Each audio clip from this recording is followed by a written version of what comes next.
Good morning students. आज का हमारा चैप्टर है वुमन हेल्थ एंड डिजीज। जैसा कि मैंने पहले भी बताया आपको, जो डाइवर्सिटी चैप्टर है यानी मोनेरा, प्रोटिस्टा, फंजाई, उसी तरह प्लांट फिजियोलॉजी में प्लांट हार्मोन्स, उनसे होने वाली बीमारियां सारी थोड़ी थोड़ी हम डिस्कस करेंगे इस चैप्टर में। कैंसर, एड्स, ड्रग्स, ये टॉपिक बड़े इंपॉर्टेंट है इसके, प्लीज ध्यान से देखना इसको। देखिए चैप्टर 7 आता है एनसीईआरटी में, ह्यूमन हेल्थ एंड डिजीज। एक आता फादर ऑफ मेडिसिन हिप्पोक्रेटस, जिन्होंने जो हमारी मिथ्याएं होती हैं, जो हमारी पुरानी मान्यताएं होती हैं कि माता निकल गई, चिकन पोक्स हो गया, हमारे को ये करना चाहिए, तो जो हमारी अंधविश्वास था ना उसको खत्म किया था हिप्पोक्रेटस ने। हर बीमारी को पैथोजन से या जो हमारी एबनॉर्मलिटी हमारी बॉडी के अंदर होती है उससे जोड़ा इन्होंने और उसका ट्रीटमेंट के बारे में बताया रिसर्च करके। ठीक है। विलियम हार्वे ने सबसे पहले ब्लड सर्कुलेशन की खोज की थी कि भी ब्लड घूमता है पूरी बॉडी में, जो ऑक्सीजन सप्लाई करता है, उसके बारे में बताया था। नेक्स्ट है, थोड़ा सा इसके बारे में इंट्रोडक्शन देते हैं। देखिए मोनकम्बू संभाशिवान स्वामीनाथन, ये दो नाम आपने देर से सुने होंगे, पर ये बता देता हूं, एम एस स्वामीनाथन काफी पॉपुलर नाम है। ये जो शख्सियत हैं, हरित क्रांति जो ग्रीन रिवॉल्यूशन हुआ है इंडिया के अंदर, उनके जन्मदाता हैं। पहले लोग भूखमरी से मरा करते क्योंकि अनाज पैदा नहीं हुआ करता, संसाधन नहीं थे हमारे पास, बैल हल वगैरह जोत के खेती किया करते, अनाज इतना पैदा नहीं होता था कि हर आदमी गुजारा उसके। तो इन्होंने क्या किया, जो वैरायटी थी राइस की वो इंप्रूव करी, यानी हरित क्रांति की भारत के अंदर इन्होंने स्टार्टिंग की। इन्होंने मद्रास यूनिवर्सिटी से बोटनी से एमएससी की, फिर आईएआरआई सेंटर है, Indian agriculture research institute, Pusa Delhi में इसका हेडक्वार्टर है। ठीक है। अरवी का जो है इसका सेंटर बना रखा है, वो त्रिवेंद्रपुरम में बना रखा है, पटाटो का शिमला में बना रखा है। ऐसे ऐसे अलग अलग क्रॉप्स का अलग अलग जगह सेंटर बनाया हुआ है। उन्होंने school of cytogenetics and radiation research lab establish की थी और उसमें इन्होंने स्टडी किया। और बासमती की जो राइस है, ठीक है ना, और जो है जो वैरायटी है उसकी इंप्रूव्ड वैरायटी की इन्होंने रिसर्च की। इन्होंने जो crop cafeteria, crop scheduling, genetic improving जो टर्म्स थी वो दी। दूसरा, ग्रीन रिवोल्यूशन में इन्होंने क्या किया, Mexican variety of wheat in India. ठीक है, क्योंकि ये नॉर्मन बोरलो के साथ मिल गए थे, जिनको वर्ल्ड का father of green revolution in world या फादर ऑफ एग्रीकल्चर बोलते हैं पूरे वर्ल्ड में। इंडिया के अंदर father of green revolution of India कौन है, एम एस स्वामीनाथन। इन्होंने इनके साथ मिलकर काम किया और इन्हें कॉन्सेप्ट दिया लैब टू लैंड, पहले किसी की खोज हमें लैब में करनी चाहिए, फिर हमें उसके बेनिफिट के लिए जमीन पे उसको भेजना चाहिए। यानी कोई भी रिसर्च होती है, पहले शराब 3-3 साल में बना करती, जैसे ईस्ट की खोज हुई, उसमें इन्वर्टेज जाइमेज एंजाइम की खोज हुई, तो 10 से 15 मिनट में अल्कोहल तैयार कर देते हैं इंडस्ट्री में। तो पहले लैब में रिसर्च करी, फिर उसकी मैन्युफैक्चरिंग यूनिट बना दी। ऐसे ही कोई भी वैरायटी पहले लैब में बनाते हैं, फिर उसको खेतों में अप्लाई करते हैं। एक दूसरा ये आता है भाई, देखो ध्यान से, फादर ऑफ जूलॉजी एरिस्टोटल, अरस्तु जिसको बोलते हैं। Father of botany Theophrastus. Father of botany in, ये mother of botany in India Janaki Ammal, अब जानकी अम्माल बोलते हैं, ये नाम है इनका, इन्होंने काफी रिसर्च की थी गेहूं के ऊपर। और फादर ऑफ पेलियंटोलॉजी, जो स्टडी ऑफ फॉसिल होता है ना, जो जीवाश्म ईंधन की जो पाए जाते हैं उनको देख के जैसे डायनासोर की खोज की, ठीक है ना, जॉर्ज क्यूवियर। और इंडिया के अंदर फादर ऑफ पेलियंटोलॉजी में बीरबल सानी है, उन्होंने काफी फॉसिल्स के ऊपर स्टडी कर रखी है। फादर ऑफ इकोलॉजी हम्बरबोल्ट, इक्वेशन नहीं थी हम्बरबोल्ट वाली, वही है ग्लोबल इकोलॉजी के। और father of Indian ecology Ramadev Mishra, जिनका फोटो बनाया हुआ है एनसीईआरटी में पहले ही। Father of genetics Gregor John Mendel, मटर के ऊपर स्टडी की थी इन्होंने, ठीक है ना, law of dominance, law of pair factor, तो ये सारे उन्होंने दिए थे ये। Father of experiment genetics TH Morgan, जिन्होंने ड्रोसोफिला के ऊपर स्टडी किया था। फादर ऑफ बायोटेक्नोलॉजी का ये कार्ली जो एरेक्की हैं, इन्होंने ट्रम्बी बायोटेक्नोलॉजी की दी थी। और फादर ऑफ जेनेटिक इंजीनियरिंग बर्ग। ठीक है। उसी तरह ग्रीन रिवोल्यूशन होता है बेटा फूड ग्रेन्स। ग्रीन रिवोल्यूशन किसके लिए होता है? हरित क्रांति, मतलब हरे पौधों के लिए, फसल के लिए। व्हाइट रिवोल्यूशन होता है मिल्क और डेयरी के लिए। सिल्वर रिवोल्यूशन होता है एग और पोल्ट्री के लिए। रेनबो होता है होलिस्टिक, सभी को मिला के। येलो रिवोल्यूशन होता है ऑयल, मस्टर्ड, सनफ्लावर ऑयल के लिए। और ब्लू रिवोल्यूशन होता है फिशिस, एक्वाकल्चर के लिए। इन सबको बढ़ावा देने के लिए कॉमन टर्म दे दी गई रेनबो रिवोल्यूशन। ठीक है। Father of modern biotechnology in India doctor Pushpa Mitra ji थे। उन्होंने वो बाद में इनके काम को देखते हुए centre for cellular and molecular biology जो लैब्स स्टेब्लिश की थी, उनके डायरेक्टर भी बने, यानी इन्हीं की देखरेख में शुरुआत की गई इस लैब की। Father of modern biotechnology Boyer and Cohen. Father of traditional biotechnology Louis Pasteur. पुरानी बायोटेक्नोलॉजी को तो दूध से दही बनाना, पनीर बनाना ही नहीं सीमित थी। आजकल जो जेनेटिक इंजीनियरिंग द्वारा, रेस्ट्रिक्शन एंडोन्यूक्लियस द्वारा जो रिकॉम्बिनेंट प्रोटीन बनाई जाते हैं, वैक्सीन बनाई जाती हैं, वो फादर ऑफ मॉडर्न बायोटेक्नोलॉजी में आता है। ठीक है। MS स्वामीनाथन 1925 में पैदा हुए थे और 23 में ये एक्सपायर हो गए थे। और जो एग्रीकल्चर यूनिवर्सिटी है पंथ में, उत्तराखंड के अंदर, ठीक है ना, वहां के वाइस चांसलर भी रहे हैं ये। ठीक है। ये एडवर्ड जीनर ने स्मॉल पॉक्स वैक्सीन बनाई थी। जेम्स फिलिप नाम के लड़के के अंदर सबसे पहले रिसर्च की थी इन्होंने। लुईस पास्चर रेबीज इंजेक्शन और पास्चराइजेशन क्या होता है? दूध को उबालना 60-65 डिग्री पे 20-25 मिनट के लिए, उसका नाम होता है लुईस ये पास्चराइजेशन। और इन्हीं के नाम से नाम लिखा गया था इनका, लुईस पास्चर। अलेक्जेंडर फ्लेमिंग ने पेनिसिलियम नोटेटम नाम की फफूंदी से एंटीबायोटिक बनाई थी, पेनिसिलिन, 1928 में। बाद में इनको नोबेल पुरस्कार भी मिला था।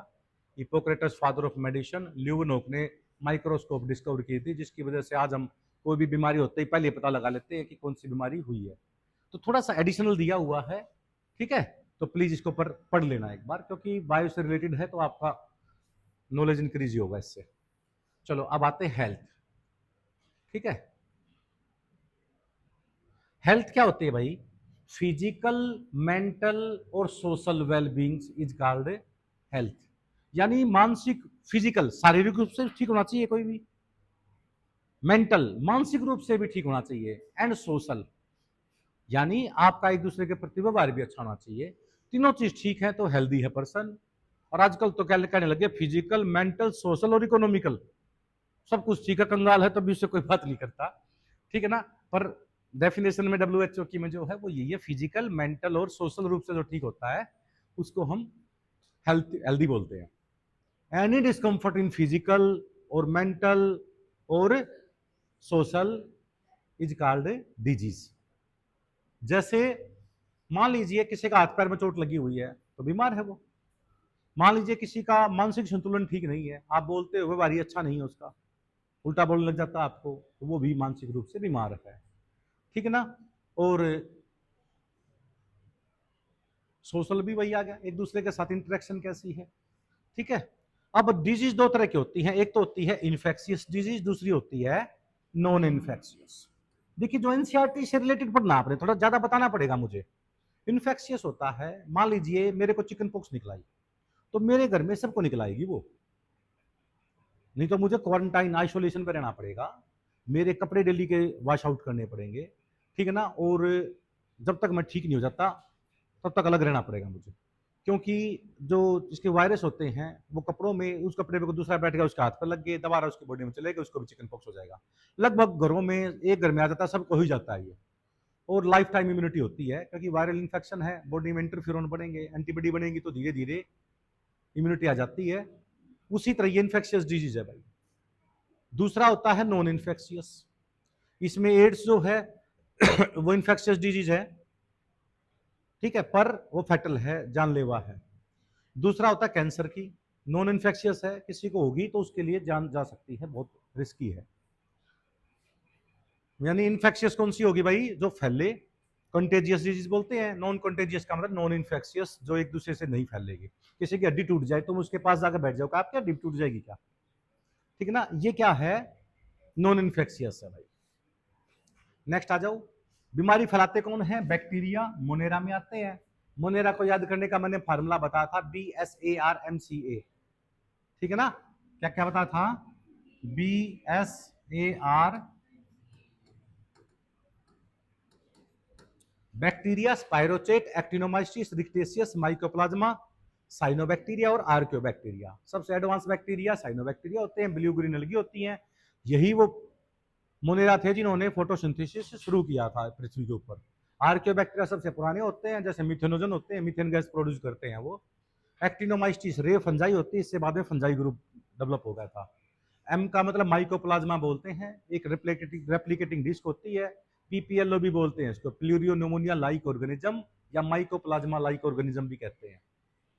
ठीक है, अब आ जाते हैं भाई, जो कोई भी जीव जो बीमारी कोज करे उसको हम क्या कहते हैं, पैथोजन बोलते हैं।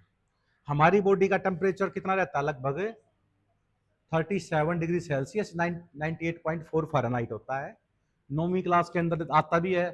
फ़ारेनहाइट में बदलना हो तो जितना सेल्सियस में वैल्यू दे रखी ना, इंटू 9/5 और प्लस में 32, तो उसकी वैल्यू आ जाती है, यानी 37 डिग्री की 98.4 फ़ारेनहाइट के बराबर आएगी। तो ये इक्वेशन याद करें, कई बार एमसीक्यूज में या कोई जर्नल टेस्ट देते हो ना, तो आ जाता है क्वेश्चन। एक ये आता है, हमारा वजन यहाँ पे 60 किलो है, चांद पे कितना होगा, 1/6 कर दो, 10 किलो होगा। ठीक है ना, क्योंकि उसकी ग्रेविटी 1/6 होती है, जैसे हमारे यहाँ 9.8 होती है, तो वहां पे बाई 6 से डिवाइड कर दो उसको। उसी तरह पहली बीमारी बता रखी है बेटा, बैक्टीरियल डिजीज। एक गंदा पानी पीने से एक बीमारी फैल जाती है, टाइफाइड, मोतीजारा बोलते हैं इसको। साल्मोनेला टिफी नाम का बैक्टीरिया होता है, साल्मोनेला टिफी। ये बैक्टीरिया पानी के साथ अंदर आ जाता है। खासकर हमें रेलवे स्टेशन पे, बस स्टैंड पे कटे हुए फ्रूट कभी नहीं खाने चाहिए क्योंकि वो क्या करते हैं बेटा, फ्रूट काट के ताजा दिखाने के लिए पानी स्प्रे करते रहते हैं। अब एक बात है, उसके ऊपर पानी स्प्रे करेगा कोई, जो 10 रुपए का आपको फ्रूट बेच रहा है, क्या 20 रुपए की बिस्लरी लेकर डालेगा क्या? वो वहीं से बाथरूम से, टॉयलेट से पानी लेके आएगा, रोज छिड़कता रहेगा उसके ऊपर। अब उसमें बहुत सारे पैथोजन, ये बैक्टीरिया चिपके होते हैं, वो बैक्टीरिया उसको चिपक जाएंगे, खाते ही आपको बीमारी हो जाएगी, डायरिया होना या टाइफाइड हो जाना। सैल्मोनेला टिफी पैथोजन है, बैक्टीरिया है बेटा, ये टाइफाइड बीमारी होती है।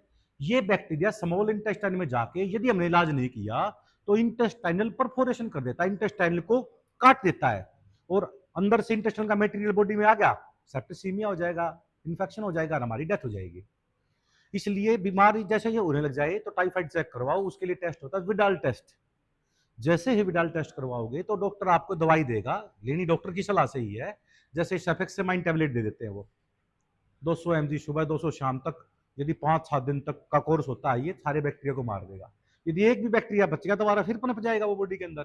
तो ये टाइफाइड बीमारी सैल्मोनेला टिफी से होता है। विडाल टेस्ट करवाते हैं, स्मॉल इंटेस्टाइन के अंदर ये छेद कर देता है। Sustain high fever 39 to 40 degree Celsius रहता है, वीकनेस रहती है, स्टोमक पेन हो जाता है, कॉन्स्टिपेशन कब्ज हो जाती है, हेड एक, सिर में दर्द होता है, लॉस ऑफ एपेटाइट, भूख मर जाती है हमारे को। खाना भी तभी अच्छा लगता है जब हम स्वस्थ होते हैं। नेक्स्ट आता है बेटे, एक बार एक मैरी मेलोन नाम की लेडीज थी, वो खाना बनाया करती और उसको ये बीमारी थी, वो इन्फेक्टेड वाटर वगैरह यूज किया करती। उन्होंने हजारों आदमी में बीमारी फैलाई है, जितना खाना दिया ना उससे फालतू बीमारी दे दी उसने। तो she was cooked by profession and was typhoid carrier who continue to spray typhoid for several years through the food she prepared। जो खाना बनाया करती उससे बहुत सारी बीमारी फैलाई, इसलिए इसका बड़ा इन्हीं के नाम से कंट्रीब्यूशन जो था ना, मेलोन डिजीज भी बोल देते हैं इसको, टाइफाइड को। तो याद रखना ये, क्योंकि एनसीईआरटी में दिया हुआ तो इंपॉर्टेंट है। अब दूसरी बैक्टीरियल डिजीज है बेटा, स्ट्रेप्टोकोकस निमोनिया, इमियोफिलस इन्फ्लुएंजा। देखिए ये क्या होता है भाई, निमोनिया बीमारी होती है। निमोनिया में क्या होता है, ये ट्रैकिया से दो भाग हो गए, क्या बोलते हैं उसको, प्राइमरी ब्रोंकाई, फिर सेकेंडरी ब्रोंकाई, फिर टर्सरी ब्रोंकाई। 17 से 23 बार डिवाइड करके आखिर में एल्वियोलस बन जाता है। क्या बन जाता है, 300 से 400 मिलियन एल्वियोलस होते हैं हमारी लंग्स के अंदर। यदि उनको फैला दिया जाए तो 100 मीटर स्क्वायर एरिया बनता है। कई आदमी स्मोकिंग करते हैं तो एल्वलाई बीच में से फट जाते हैं, तो ऐसे बंदे के अंदर फ्लेक्सिबिलिटी खत्म हो जाती है लंग्स की। उसको बीमारी का नाम होता है एम्फाइसीमा। क्या नाम होता है उसका, पेपर में मैं साथ साथ दूसरी बीमारी बता रहा हूं क्योंकि बेटा पेपर में इंपॉर्टेंट है ये। 300-400 मिलियन जो एल्वलाई होते हैं, एल्वलाई हमेशा फुले हुए रहते हैं, माइक्रोस्कोपिक स्ट्रक्चर होता है। Structural and functional unit of lungs is alveoli. Structural and functional unit of brain is neurons. Structural and functional unit of kidney is nephrons. समझ में आया आपको? तो structural and functional unit of muscles is sarcomere. ठीक है, तो ये चीजें याद किया करो. एल्वियोलस फुला हुआ क्यों रहता है? क्योंकि उसमें क्या होता है, एक प्रोटीन होता है लेसिथिन, जो कि उसको फुलाई रखता है. स्मोकिंग करने से या किसी इन्फेक्शन की वजह से एल्वेलाई की मेम्ब्रेन फट जाती है. ठीक है ना, उसको हम कहते हैं एम्फाइसीमा. और कई बार चोट लगने की वजह से, इन्फेक्शन की वजह से, जो लंग्स के ऊपर प्लूरल नाम की कवरिंग होती है ना, प्लूरल नाम की क्या होती है, कवरिंग होती है. जैसे ये लंग्स हो गए, ये लंग्स, ये पैराइटल पेरिटोनियम, ये विसरल पेरिटोनियम, इनमें बीच में जो स्पेस होता है, या पैराटिक प्लूरोन, विसरल प्लूरोन, ये प्लूरल फ्लूइड होता है ना, यहाँ पे ये फट जाता है बेटा, ये फट के सारा फ्लूइड बाहर आ जाता है और ये लंग सिकुड़ जाता है अंदर से. इस बीमारी का नाम होता है न्यूमोथोरेक्स. क्या नाम होता है? न्यूमोथोरेक्स. और ये मेडिस्टेनियम स्पेस होता है लेफ्ट लंग्स में, जिसमें दिल प्रेजेंट होता है.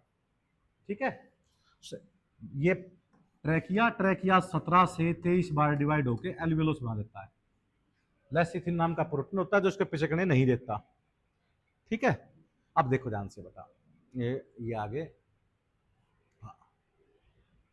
निमोनिया में क्या होता है बेटा, इसमें जो फ्लूइड होता है ना, देखिए क्या होता है, infection, alveoli get filled with fluid. Alveoli में क्या भर जाता है भाई? पानी भर जाता है. पानी भरेगा तो सांस पाने में प्रॉब्लम होगी आपको. तो डॉक्टर आपको नेबुलाइजर लगाता है.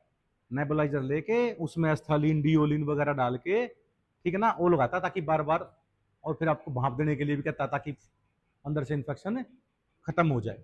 तो ये इसमें फीवर हो जाएगा, चिल्स, ठंड लगेगी, कफ खांसी हो जाएगी, हेडेक हो जाएगा, सांस लेने में प्रॉब्लम होगी, तो ये भी एंटीबायोटिक वगैरह दे जाते हैं. दूसरी बात डाइसेंट्री, उल्टी दस्त हो जाना.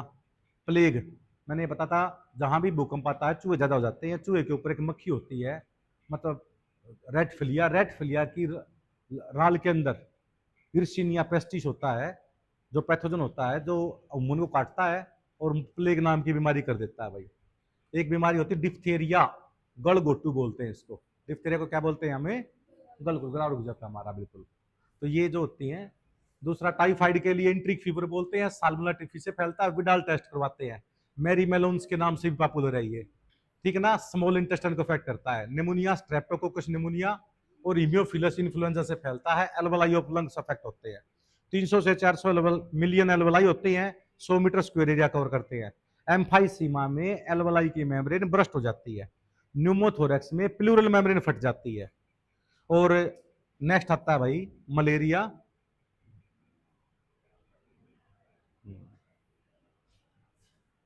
ये मलेरिया का बड़ा इंपॉर्टेंट टॉपिक, बहुत इंपॉर्टेंट टॉपिक है भाई. सब्जेक्ट के हिसाब से देखा जाए तो मलेरिया सबसे इंपॉर्टेंट टॉपिक है. इसमें मलेरिया आता है भाई प्रोटिस्टा में. किसमें आता है? प्रोटिस्टा होते हैं यूनिसेलुलर यूकैरियोट्स. यूकैरियोट्स वो होते हैं जिसमें वेल डिफाइंड क्या होता है? न्यूक्लियस होता है. वेल डिफाइंड क्या होता है? इसको याद रख लेते हैं, DDEACSSCZ, डाइनोफ्लैजिलेट डाइएटम्स यूग्लिनोइड. ये होते हैं फोटोसिंथेटिक प्रोटिस्टा. ए सेलुलर स्लाइमाउड, सेलुलर स्लाइमाउड. ठीक है ना, ये कंज्यूमर डिकम्पोजर प्रोटिस्टा बोलते हैं. तीसरा होता है सार्कोडीना, स्पोरोजोआ, सिलिएटा, जुओफ्लैजिलेटा. ये होते हैं प्रोटोजोन्स, जिसको हम कहते हैं animal like protozoan, animal like protista. इसके अंदर स्पोरोजोआ जो ग्रुप है ना, उसका एग्जांपल है ये प्लाज्मोडियम. कौन है? प्लाज्मोडियम. यानी यूनिसेलुलर या यूनिसेलुलर यूकैरियोटिक्स एनिमल. ठीक है ना, तो ये प्रोटोजोन्स होते हैं भाई. प्रोटोजोन्स में आता है स्पोरोजोआ. स्पोरोजोआ का एग्जांपल क्या है? प्लाज्मोडियम. प्लाज्मोडियम मैंने बताया था आपको, थोड़ा सा एक बार हम ध्यान से सुनेंगे इसको. देखो ध्यान से, ये देखो पहले, ये देखो. इसके दो होस्ट होते हैं, ह्यूमन और फीमेल एनोफ्लीज. मेल एनोफ्लीज जो होता है वो तो फ्लावर वगैरह को पा जाता है. फीमेल एनोफ्लीज को ब्लड जी होता है, हाईली न्यूट्रिएंट फ्लूइड होता है, इसलिए वो ह्यूमन को काटती है ताकि अपने अंडे को डेवलप कर सके. जैसे ह्यूमन को काटेगी तो अपना, देखो ध्यान से प्लीज, जैसे ही ह्यूमन को काटेगी तो ब्लड देगी. ब्लड के बदले वो क्या करती है? स्पोरोजाइट छूट जाती है. ब्लड ले तो कोई दिक्कत नहीं, 2-4 ml में कोई फर्क नहीं पड़ता हमारे को, पर वो स्पोरोजाइट छूट जाती है। वो स्पोरोजाइट हमारे हाथ में पैर में जहां भी काटा है वहां से ब्लड के थ्रू लीवर में आ गया, लीवर में वो अपनी पॉपुलेशन बढ़ाएगा भाई, वो लीवर में पूरे लीवर को डैमेज करता हुआ फिर ये आरबीसी में आ जाएगा। देखो लीवर में डैमेज कर गया, ये गया लीवर में, अपनी पॉपुलेशन बढ़ाई, बन गए। आखिर में ये राउंड जो ऐसी सेल दिखा रखी है ना रेक्टेंगुलर, वो होती है लीवर सेल। फिर आखिर में किस में चली गई वो, राउंड में आरबीसी में, क्योंकि आरबीसी में न्यूक्लियस नहीं होता। ये स्पोरोजाइट तो इन्फेक्टिव स्टेज होगी, ये क्रिप्टोजाइट्स बन गई, आगे जाके बन गई मीरोजाइट्स। 50% जो बनी मीरोजाइट्स तो फीमेल कहते हैं, 50% को क्या कहते हैं, फीमेल। जब किसी नॉर्मल फीमेल एनोफ्लीज ने हमारे को काटा ना, तो हमारे ब्लड की मीरोजाइट्स भी उसमें चली गई, और वो जाके मच्छर के एलिमेंट्री कनाल के अंदर मेल और फीमेल गैमेट आपस में क्या हो गए, फ्यूज हो गए। यानी सेक्सुअल रिप्रोडक्शन कहां पे हुआ है, फीमेल एनोफ्लीज के स्टोमक में हुआ ना, इसलिए इसको बोलते हैं प्राइमरी होस्ट। वुमन में सारा ये सेक्सुअल रिप्रोडक्शन होता है, इसलिए उसका नाम क्या होता है, सेकेंडरी होस्ट। यानी किसी भी पैरासाइट का सेक्सुअल रिप्रोडक्शन जिस जीव में होना, वो होस्ट का नाम होता है प्राइमरी होस्ट, क्योंकि मेल और फीमेल गैमेट फ्यूज हुए इसमें मच्छर के अंदर, तो ये प्राइमरी होस्ट है। वुमन क्या है, सेकेंडरी होस्ट। इस तरह से लाइफ साइकिल इसकी चलती रहती है। इसका बेस्ट डायग्राम मैं आपको दिखाई देता हूं, फिर आपको प्रॉब्लम नहीं आएगी। लास्ट में बिल्कुल मैंने अलग से डाल दिया था, ये देखो ध्यान से,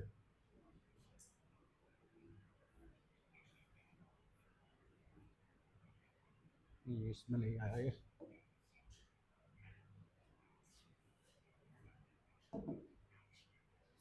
ये देखिए, ये देखिए, ये है डायग्राम डिटेल में, थोड़ा सा इसको समझ में आएगा यहां से। जैसे ही मच्छर ने काटा, ठीक है ना, तो मच्छर ने अपनी सलाइवा के स्पोरोजाइट, मच्छर ने स्पोरोजाइट छोड़ दिए किसमें, उमन के अंदर। इन्फेक्टिव स्टेज क्या होगी, स्पोरोजाइट लीवर में गई, अपनी पॉपुलेशन बढ़ा दी, तो स्पोरोजाइट से क्या बन गया भाई, क्रिप्टोजाइट्स। स्पोरोजाइट से क्या बन गया, क्रिप्टोजाइट्स ने फिर दूसरी लीवर सेल को अफेक्ट कर दिया, फिर बन गया मेटाक्रिप्टोजाइट्स। क्या बन गया, बोलो, स्पोरोजाइट, स्पोरोजाइट, क्रिप्टोजाइट्स, मेटाक्रिप्टोजाइट्स, ठीक है।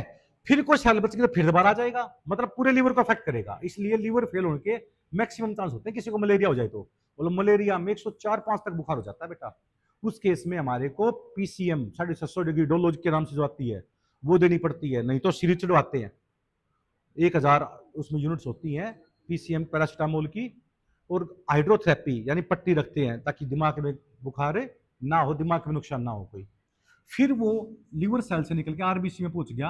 आरबीसी में जब पहुंचता है, ठीक है ना, तो वो देखो सिग्नेट स्टेज होगी, ग्रेनुल्स बन गए, स्कफनर डॉट बोलते हैं इसको, और फिर ये यहाँ पे 50% तो मेल बन गए, 50% क्या बन गई मीरोजाइट्स की, फीमेल। जैसे ही मच्छर ने काटा तो मेल और फीमेल गए उसके पेट में, और मेल फीमेल गैमेट फ्यूज हो गए, क्या बन गया, जाइगोट कहां बना है, प्राइमरी होस्ट में बना ना। प्राइमरी होस्ट कौन सा है, स्टोमक ऑफ फीमेल एनोफिलिस। फिर साइकिल चलाएगी, तो हमारे को इस तरह से याद करना पड़ेगा, ये थोड़ा कॉम्प्लिकेटेड है। स्पोरोजाइट, क्रिप्टोजाइट्स, क्रिप्टोमेरोजाइट्स, फिर बन गया मीरोजाइट्स। मीरोजाइट्स पॉपिस किस में चलाएगा, नॉर्मल मच्छर के अंदर चलाएगा फीमेल में, और उसके स्टोमक में जाके क्या बन गया, जाइगोट, और जाइगोट से फिर निकल के सिलेवरी ग्लैंड में आ गया। फिर जब उसने किसी ने काटा तो ऐसे फैलता रहता है। इसको सेकेंडरी होस्ट इसलिए बोलते हैं भाई, सेकेंडरी होस्ट क्यों बोलते हैं इसको हमें, क्योंकि इसमें सेक्सुअल रिप्रोडक्शन नहीं होता प्लाज्मोडियम का। ये प्लाज्मोडियम की स्टेज है, स्पोरोजाइट्स, क्रिप्टोजाइट्स, मेटाक्रिप्टोजाइट्स, मीरोजाइट्स, ठीक है। नेक्स्ट आता है भाई,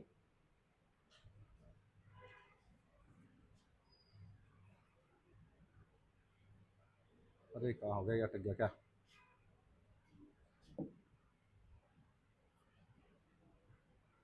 नेक्स्ट कहाँ पे आएगा भाई, इसको देखना एक बार, चलो। अब बात आती है मलेरिया की, ठीक है। मलेरिया की साइकिल पता लगी आपको, इसके अंदर ये देखिए,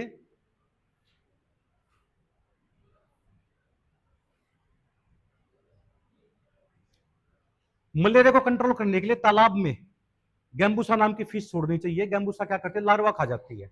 मच्छर के लार्वा का नाम होता है रेगुलर लार्वा, ठीक है ना, ये इसको खा जाती है, इसलिए लार्वा कंट्रोल होगा तो मच्छर की पॉपुलेशन कंट्रोल हो जाएगी। दूसरी तरह पौधे जो होते हैं, यूट्रिकुलेरिया पौधा होता है, इंसेक्टिवोरियस प्लांट होता है, पानी में पाया जाता है। ये पौधे यदि हम तालाबों में लगा देंगे तो वो क्या करेंगे, लार्वा जो आएंगे ना मच्छर के, उसको खा जाएंगे। ठीक है ना। और वैसे तो पहले गोली आया करती लड़ाई को कुनीन की गोली बोलते थे, सबसे कड़वी गोली मानते थे इसको, कुनीन की गोली। 5 गोली होती है इसके अंदर, वो लिखा होता है आज 2 ली हैं, 8 घंटे बाद ये, उससे 8 घंटे बाद ये, फिर 24 घंटे बाद ये। उसके बाद दूसरी टैबलेट आती है, आजकल सबसे बेस्ट होती है RT+CD, ये सुबह शाम दी जाती है। आजकल सबसे मोस्ट कॉमनली दवाई ये आती है, ये तो आती है फ्री की, ये आती है 150-200 रुपए की। तो आजकल सबसे बेस्ट गोली जो होती है ना मलेरिया में, RT+CD दी जाती है। साथ में हम मल्टीविटामिन भी दे देते हैं ताकि न्यूट्रिएंट्स की कमी ना हो, क्योंकि लीवर सेल बहुत ज्यादा डैमेज हो चुका होता है इसकी वजह से। ठीक है। एक पौधा होता है सिनकोना कैलिसेज, नीट में आता है बार बार, ये पौधे का नाम क्या है, सिनकोना कैलिसेज। सिनकोना कैलिसेज प्लांट के छिलके से कुनिन की गोली बनती है, क्लोरोक्विनिन, पैराक्विनिन, कुनिन, ये मलेरिया को ठीक करने वाली है। तो कुनिन की गोली सिनकोना कैलिसेज प्लांट के छिलके से बनती है। अब मैंने बताया था आज यदि मच्छर ने काटा है तो पहली बार बुखार 14 दिन के बाद होता है, यानी इंक्यूबेशन पीरियड कितने दिन का हो गया, 14 दिन का। ये प्लाज्मोडियम वाइवेक्स इंडिया में मोस्ट कॉमन है, बिनिंग टर्शियन मलेरिया फैलता है इससे, इसका इंक्यूबेशन पीरियड 14 दिन का होता है। दूसरा प्लाज्मोडियम फेल्सीपेरियम, ये मेलिग्नेंट होता है, यानी डेथ हो सकती है इससे। ये परनीशियस अनीमिया, सेरिब्रल ये pernicious cerebral malaria, tropical malaria, इसका इंक्यूबेशन पीरियड 12 दिन का होता है, ये फैटल होता है, जानलेवा होता है ये। प्लाज्मोडियम मलेरिया, ये क्वारंटाइन मलेरिया बोलते हैं, इनका इंक्यूबेशन पीरियड 28 दिन का होता है।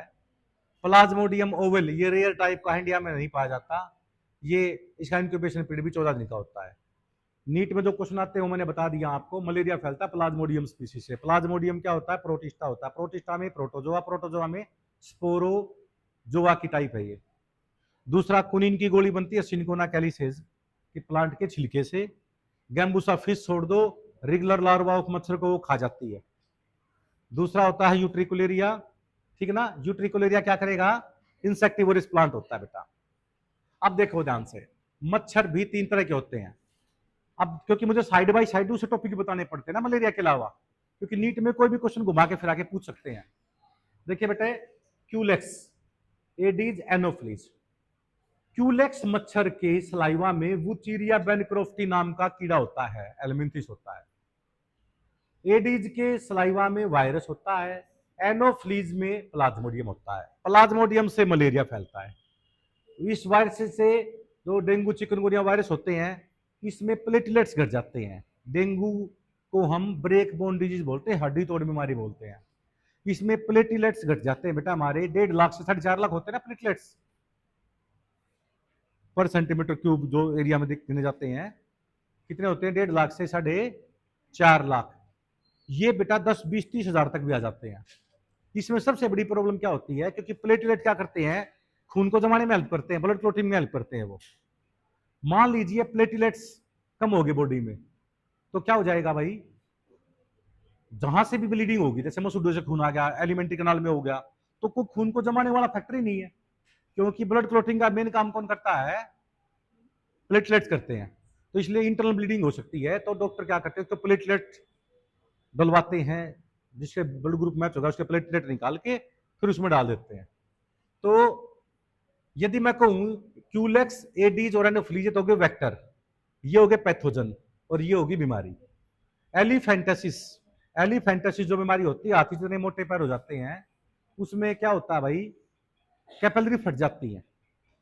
इन्फेक्टेड जो फेसिस मैटर होता है मिट्टी में खेलने से, ये वुचीरिया बेनक्रोफ्टी, ठीक है ना, वुचीरिया बेनक्रोफ्टी जो कीड़ा होता है वो किस में आ गया भाई, क्यूलेक्स में। कुछ जो क्यूलेक्स काटेगा तो हमारे को फैल जाएगा, और इससे ब्लड कैपिलरी फट जाती है बेटा हमारी, क्या हो जाती है, ब्लड कैपिलरी फट जाती है, ठीक है ना। और अंदर पैर बिल्कुल आखिर में काटना ही पड़ता है, एलिफेंटासिस बीमारी बोलते हैं, क्योंकि हाथी जितना मोटा पैर हो जाता है। इसी का दूसरा नाम होता है फाइलरेसिस, क्या नाम होता है। इसलिए डॉक्टर जो बचपन में दवाइयां देते हैं ना बेटा, जो एल्बेंडाजोल की गोली दी जाती है, वो ले लेनी चाहिए, क्योंकि कोई भी यदि एलिमेंथिस पेट में है तो वो खत्म हो जाएगा, उससे बीमारी होने के चांस कम बच जाएंगे। अब मैं पूछूं एलिफेंटासिस का वेक्टर कौन सा है? Culex. Pathogen Wuchereria bancrofti. Dengue और चिकनगुनिया का vector Aedes. Pathogen virus, dengue virus, chikungunya virus. और मलेरिया का वेक्टर एनोफिलीज। Pathogen Plasmodium. कौन से प्लांट के छिलके से कुन्न की गोली बनती है? सिनकोना कैलिसेज प्लांट के छिलके से बनती है। कौन सा पौधा होता है जो लार्वा को खा जाता है? यूट्रिकुलेरिया। एक्वेटिक प्लांट होता है। कौन सा प्लांट होता है? एक्वेटिक प्लांट होता है। ये है बेटा एलिफेंटासिस बीमारी, क्यूलेक्स की वो सलाइवा में वुचीरिया बैनक्रॉफ्टी होता है, एलिफेंटासिस बीमारी होती है। ठीक है ना? अब देखो ध्यान से भाई, एक एस्केरिसिस बीमारी होती है। एस्केरिस जो होता है ना, 10 दिन का टूर होता है हमारी बॉडी के अंदर, जो हम डाइवर्सिटी में पढ़ चुके हैं। तो हमारी बॉडी में घूमता है वो, इन्फेक्टेड खाना खाने से, खेलने से, स्किन के पोर के थ्रू भी अंदर घुस जाते हैं। फिर वो 10 दिन का हमारी बॉडी में टूर लेता है। ठीक है? अब नेक्स्ट आता है भाई फंजाई। बेटा 3 तरह की फंजाई होती है, आजकल बड़ा कॉमन देखा होगा आपने। देखिए, जैसे फंजाई का जो स्पोर होते हैं ना बेटा, फंजाई आती है स्पोर की फॉर्म में। जैसे इसको फेवरेबल कंडीशन मिलेगी तो वो आइफा बना देगी। क्या बना देगी वो? आइफा। और आइफा से बाद में क्या बन जाएंगे? माइसीलियम। क्या बन जाएगा? इसलिए कई बार देखा होगा गर्मियों में ना पसीना यहां ज्यादा आता है, आर्म पिट में ज्यादा आता है, तो वहां पे कोई फंजाई का स्पोर उग गया ना, क्योंकि वहां पे मॉइस्चर की वजह से वो ग्रो कर जाएगा, स्पोर आइफा बना देगा, आइफा से माइसीलियम बन जाएगा। और वो जैसे हाथ में होगा तो चारों तरफ एक ऐसे ऐसे राउंड राउंड से सर्कल बन जाएंगे। इसको टीनिया कहते हैं, रिंग वॉर्म कहते हैं, दाद बोलते हैं। अब देखे ध्यान से, इसके लिए फिर क्या करते हैं हम, डॉक्टर बताते हैं भाई रोज लियोसिट्रिजिन खाओ ताकि खुजली वगैरह ना हो, एंटीहिस्टामाइन होता है उसके अंदर। दूसरा हम क्या करते हैं, कैंडिड बी क्लोमेट्रिनोजोल नाम का ऑइंटमेंट लगाते हैं 2-3 बार सुबह, ड्राई रखते हैं उसको। ठीक है? और इसकी सबसे अच्छी बात क्या होती है कि जैसे ही ऑइंटमेंट है ठीक कर देती है, पर क्योंकि हमारी स्किन में 8-10 लेयर होती हैं, ठीक है, तो एक बार साफ हो जाए तो दोबारा दवाई छोड़नी, 2-3 दिन फालतू लगाओ, नहीं तो क्या होता है कि वो अंदर से फिर उगाएंगे, आपको लगेगा एक बार ठीक हो गया दोबारा फिर हो जाते हैं वो। तो ये देखे ध्यान से, ट्राइकोफाइटोन, ये एक ऐसी फंजाई होती है जो स्किन, हेयर और नेल तीनों को अफेक्ट करती है भाई। ट्राई 3, कोफाइटोन स्किन, एयर और नेल। इपिडर्मोफाइटोन स्किन को अफेक्ट करेगी, नेल को अफेक्ट करेगी, पर एयर को अफेक्ट नहीं करेगी। और माइक्रोस्पोरम स्किन को अफेक्ट करेगी, एयर को करेगी, पर नेल को अफेक्ट नहीं करेगी। तो तीनों में से डिफरेंस आ जाता है, क्योंकि तीनों के तीनों आपकी बुक में लिखे हुए हैं। अब आ जाता है बेटा ध्यान से देखो, जब बेटा प्लीज बिल्कुल ध्यान से देखो इसको, टॉपिक एक बार छूट गया ना फिर समझ में नहीं आएगा। एंडोसाइटोसिस, जैसे अमीबा होता है खाना खाता है तो एंडोसाइटोसिस बोलते हैं उसको। लिक्विड खाना खाया है तो क्या बोलेंगे? पाइनोसाइटोसिस। और सॉलिड खाना खाया तो क्या बोलेंगे? फैगोसाइटोसिस। ठीक है? इसको सेल ड्रिंकिंग बोलते हैं, इसको सेल ईटिंग बोलते हैं। इसी तरह हमारी बॉडी में 3 तरह की सेल होती हैं, आरबीसी, डब्ल्यूबीसी और प्लेटलेट्स। आरबीसी का मेन काम होता है ऑक्सीजन और कार्बन डाइऑक्साइड को ट्रांसपोर्ट करना। इनके अंदर न्यूक्लियस नहीं होता, 120 दिन का लाइफ स्पैन होता है। प्लेटलेट्स का काम क्या होता है? ब्लड क्लोटिंग करवाना, 1.5 लाख से 4.5 लाख होती है, डेंगू चिकनगुनिया में घट जाते हैं। अब डब्ल्यूबीसी की 2 टाइप होती हैं, ग्रेनुलोसाइट, ए ग्रेनुलोसाइट। ग्रेनुलोसाइट में एक टाइप आती है न्यूट्रोफिल। न्यूट्रोफिल को हम कहते हैं सोल्जर, आर्मी। ये क्या करती हैं भाई? एंटीजन को मारती हैं। एक होता है मोनोसाइट, लार्जर सेल होती है, वो मारती फिर खा भी जाती है। जैसे एक आदमी तो क्या, और दूसरे को मारता ही मारता हो, दूसरा उसको खा भी जाता हो, तो इंगल्फ भी कर जाते हैं, वो मैक्रोफेगस बोलते हैं। ऐसे माइक्रोसाइट सेल, मोनोसाइट सेल जो एंटीजन को मारे भी और इंगल्फ भी कर जाए, इसको मैक्रोफेगस कहते हैं। क्या कहते हैं उसको? मैक्रोफेगस। अब देखो ध्यान से, वो पैथोजन को मार दे, लिक्विड पैथोजन है तो फाइनोसाइटोसिस, नहीं तो फैगोसाइटोसिस। मॉस्किटो का लार्वा का नाम रेगुलर लार्वा, हाउस फ्लाई के लार्वा का नाम मैगोट। एडीज से डेंगू चिकनगुनिया फैलता है, प्लेटलेट घट जाते हैं, हाई ग्रेड फीवर होता है, इंटरनल ब्लीडिंग के चांस होते हैं। अब देखो ध्यान से, पोलियो। पोलियो की बीमारी आपको पता है, दो तरह की न्यूरॉन्स होती हैं हमारी बॉडी में, सेंसरी न्यूरॉन्स होती हैं, सेंस ऑर्गन से ब्रेन में सिग्नल लेके जाएं, और ब्रेन से सिग्नल मसल्स में लेके आए तो बोलेंगे मोटर।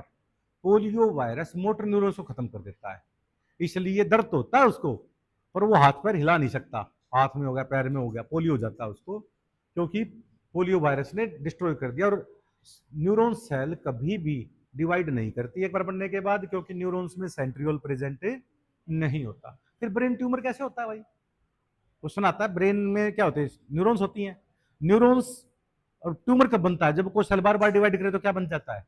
ट्यूमर। तो न्यूरॉन सेल डिवाइड करती है, ट्यूमर कैसे बना? क्योंकि न्यूरॉन सेल अकेली नहीं होती ब्रेन के अंदर, ब्रेन के अंदर वास्तव में 4 तरह की सेल होती हैं। नंबर 1, पहले नंबर पे जो आती है इसका नाम होता है न्यूरॉन्स। न्यूरॉन सेल डिवाइड नहीं करती, ये सेल डिवाइड नहीं करती क्योंकि इनमें सेंट्रियोल नहीं होता। न्यूरॉन्स को आपस में पैक करने के लिए पैकिंग सेल होती है। कौन सी सेल होती है? पैकिंग, जिसको हम गलियल सेल बोलते हैं। इसमें कैंसर होता है, गलियल सेल डिवाइड करती है, गलियल सेल की वजह से क्या होता है भाई? कैंसर होता है। ठीक है, ये ट्यूमर बन जाता है। तीसरे नंबर पे होती है एपेंडाइमल सेल। एपेंडाइमल सेल ये बड़ा इंपॉर्टेंट है, वैसे इस चैप्टर से रिलेटेड नहीं है। हमारा ब्रेन खोखला होता है, वेंट्रिकल्स ऑफ द ब्रेन बोलते हैं उसको, खाली कैविटी होती है ब्रेन के अंदर, first second third fourth ventricle, जो स्पाइनल कोड के अंदर तक जाती हैं, और उसमें सेरिब्रल स्पाइनल फ्लूइड घूमता रहता है। तो सेरिब्रल स्पाइनल फ्लूइड सीक्रेट करने वाली सेल का नाम क्या होता है? Ependymal cell. अंदर जो ब्रेन के अंदर कैविटी होती है ना, उसकी लाइनिंग होती है, इनर लाइनिंग इससे। और चौथा होता है न्यूरोसिक्रेटरी सेल। न्यूरोसिक्रेटरी सेल मैंने बताया था हाइपोथैलेमस के अंदर होती है, जो पिट्यूटरी ग्लैंड को कंट्रोल करती है। हाइपोथैलेमस से जो हार्मोन निकलते हैं, न्यूरो हार्मोन कहते हैं उनको, क्योंकि वो न्यूरॉन से ही निकलते हैं। तो हमारे ब्रेन के अंदर 4 तरह की सेल होती हैं। न्यूरॉन्स, न्यूरॉन्स में सेंट्रियोल नहीं होता, न्यूरॉन्स डिवाइड नहीं करती, पर न्यूरॉन्स सेल आपस में जुड़ी हुई होती है, किससे? पैकिंग सेल से, ग्लियल सेल से। उनकी वजह से कैंसर होता है। एक नॉर्मल सेल तो 50 से 60 बार डिवाइड करती है बस, उसके बाद जिंदगी भर डिवाइड नहीं करेगी। पर एक कैंसर सेल तो जब तक डिवाइड करती रहेगी जब तक न्यूट्रिएंट मिलते रहेंगे। इसलिए कैंसर सेल इमोर्टल होती है, यानी अमर हो चुकी है वो। तो नॉर्मल सेल के अंदर कॉन्टैक्ट सेल इनहिबिशन होता है बेटा। एक सेल यहां से डिवाइड करती चली गई, दूसरी सेल यहां से डिवाइड करती चली गई, तो जैसे ही दोनों सेल आपस में जुड़ जाएगी ना, कॉन्टैक्ट हो जाएगा इनका, दे स्टॉप डिवाइडिंग, वो डिवाइड करना बंद कर देंगे दोनों।